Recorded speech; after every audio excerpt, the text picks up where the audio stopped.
നെട്ടൂർ മേൽപ്പാലം ജംഗ്ഷനിൽ ഹൈമാക്സ് ലൈറ്റ് നിർമ്മാണം തുടങ്ങി. നിരവധി പരാതികൾക്കും പ്രതിഷേധങ്ങൾക്കും ഫലം കണ്ടു. ദീർഘനാളത്തെ കാത്തിരിപ്പിന് ശേഷം നെട്ടൂരിലെ സുപ്രധാന ജംഗ്ഷനായ മേൽപ്പാലം ജംഗ്ഷനിൽ ഹൈമാക്സ് ലൈറ്റിന്റെ നിർമ്മാണം തുടങ്ങി.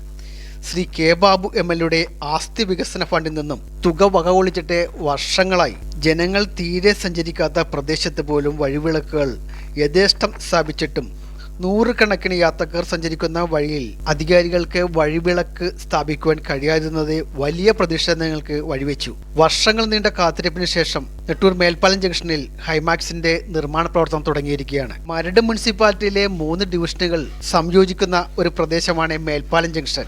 നിരവധി വാഹനങ്ങൾ വഴിവിളക്കില്ലാത്ത മൂലം അപകടത്തിൽപ്പെട്ടിട്ടും അധികാരികൾ ഹൈമാക്സ് ലൈറ്റ് സ്ഥാപിക്കുന്നതിനെ വിമുഖത കാട്ടിയിരുന്നു.